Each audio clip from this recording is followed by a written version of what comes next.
You walk into a room, and without speaking a single word, without doing anything at all, someone notices you.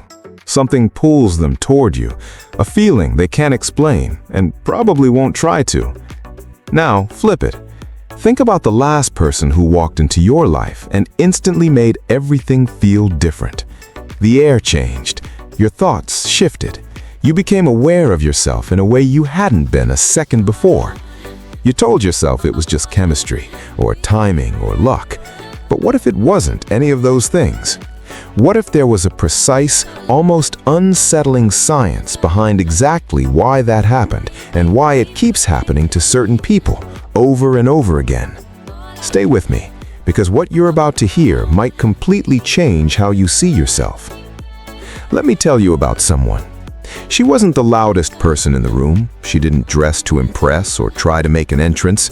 She walked in slightly late, ordered her coffee quietly, and sat by the window with a book. And yet, 3 different people at that cafe found themselves glancing over at her, not once, but repeatedly. One of them eventually walked over and started a conversation he hadn't planned to start. Why her? She wasn't doing anything. That's the point. Most of us have spent years believing that attraction is something you perform, that you work for, that you earn it by saying the right thing, wearing the right outfit, having the right body, projecting the right energy. We've consumed endless advice about how to be more likable, more magnetic, more desirable. And we've quietly wondered why, despite all of it, some people seem to have this pull without trying at all. Here's what the science actually says, and I promise you, it's more interesting than anything you've been told. The first thing you need to understand is that attraction is not a decision. Before your conscious mind has even registered that someone is in the room, your brain has already made a judgment about them. Research shows it takes as little as 1/10 of a second, 100 milliseconds, for your brain to form an impression of a face. That's before you've heard their voice, before you know their name, before a single word has been exchanged. Your brain is running a rapid-fire algorithm, scanning for patterns it was programmed to find, not by culture, not by social media, but by millions of years of evolution. It's looking for signals. And certain people send those signals loudly, without realizing they're sending them at all. This is why you can't always explain why you're drawn to someone, because the part of your brain making that decision isn't the part that talks. It doesn't give you reasons, it just gives you feelings. Pause for a moment and think about that. Every person you've ever been drawn to, every instant connection you felt, every inexplicable something you couldn't name, that was your nervous system responding to signals it recognized, signals that had nothing to do with logic. Now here's where it gets fascinating. Scientists have found that one of the most universally attractive qualities in a human face is symmetry. People whose features are roughly equal on both sides are consistently rated as more attractive across every culture studied, including cultures with no exposure to Western beauty standards. This has been documented across 45 countries and over 11,000 people. Why symmetry? Because it's one of the oldest signals of biological health. A perfectly symmetrical face tells your ancient brain, this person developed without complications. Their genes are stable. But here's the twist that most people miss. Symmetry is not rare. Most people have reasonably symmetrical features, and yet we don't feel that pull toward most people. So if symmetry is the baseline, what is actually making some people magnetic? The answer is something far more psychological than physical. There's a concept in psychology called the halo effect, and it might be the most powerful, least talked about force in human attraction. The halo effect works like this. When your brain perceives one genuinely positive trait in someone, it automatically assumes they must possess all the other positive traits too. Confidence bleeds into intelligence, warmth bleeds into trustworthiness, good posture bleeds into competence.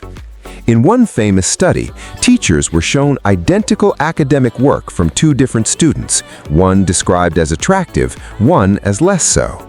The teachers consistently rated the attractive student's work as better. The essay hadn't changed, the child hadn't changed, only the impression had. This is not vanity, this is your brain being efficient. It doesn't have time to evaluate every detail of every person you meet, so it takes one strong signal and extrapolates. And here's the part that should stop you cold. The halo effect doesn't just happen with physical beauty. It happens with presence, with energy, with the way someone carries themselves in uncertainty. Someone who walks into a room calm, not arrogant, not trying, just settled, triggers the halo effect in every person watching. The brain sees stillness and reads it as power. It sees ease and reads it as success. It sees someone who doesn't need the room's approval, and suddenly the room wants to give it to them. Let's talk about something that sounds almost too simple to be true. One of the most powerful drivers of attraction is familiarity. Psychologists call it the mere exposure effect. The more we see something, the more we like it. Studies on college students found that people became friends not because of shared interests or compatibility on paper, but simply because they sat next to each other in class. The brain registered the face as familiar. Familiar felt safe. Safe felt like attraction. This is why so many deep loves begin in the most unremarkable places, a workplace, a neighborhood, a weekly class. Not because those settings are romantic, but because they gave two people repeated exposure to each other, and the brain slowly, quietly started to say, "This person belongs in my world." Think about someone in your life who grew on you, someone you didn't notice at first, but who became impossible not to notice later. That wasn't coincidence. That was your brain doing exactly what it was built to do.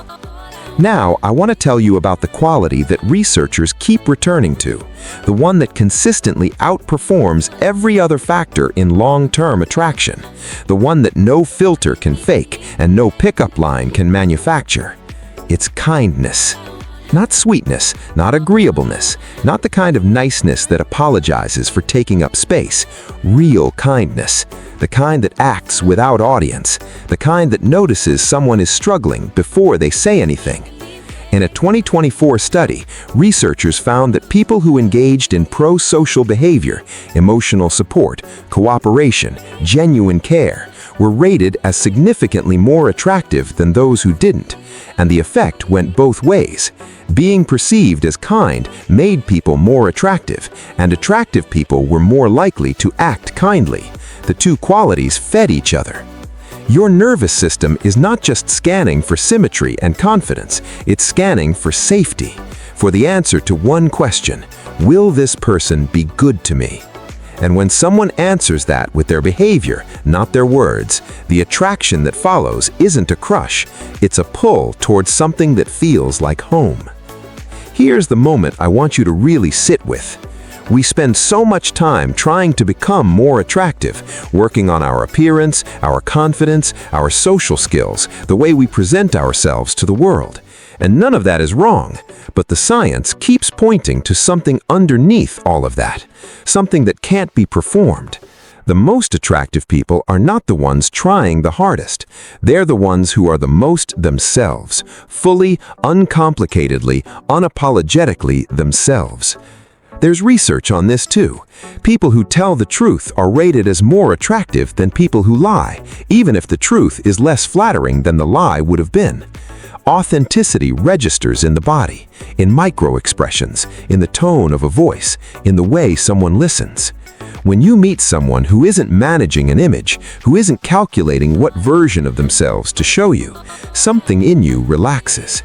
You trust them without knowing why. You lean in without deciding to. You find yourself thinking about them long after the conversation ends. That is the signal every human brain is searching for in every room it enters. Not perfection, not performance, presence. Let me bring this to something personal. If you've ever felt like you're not attractive enough, not magnetic enough, not the kind of person who gets noticed, I want to offer you a reframe. The most studied predictors of attraction are not beauty in the conventional sense. They are symmetry, which you were born with, warmth, which you can choose to express, presence, which is available to you the moment you stop performing and simply arrive, kindness, which costs nothing and multiplies everything. None of these require a different face. None of these require a different body. None of these becoming someone else. The most magnetic thing you can do, confirmed by psychology, by neuroscience, by thousands of studies across dozens of cultures, is to become more fully who you already are.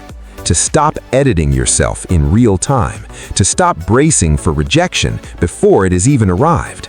To walk into a room not because you need it to notice you, but because you're genuinely here, genuinely curious, genuinely alive.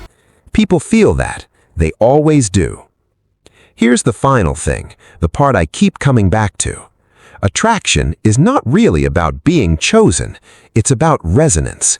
It's about two nervous systems. Like to learn more about human psychology? Like, comment, and share this video. Subscribe my channel now. Thank you for watching.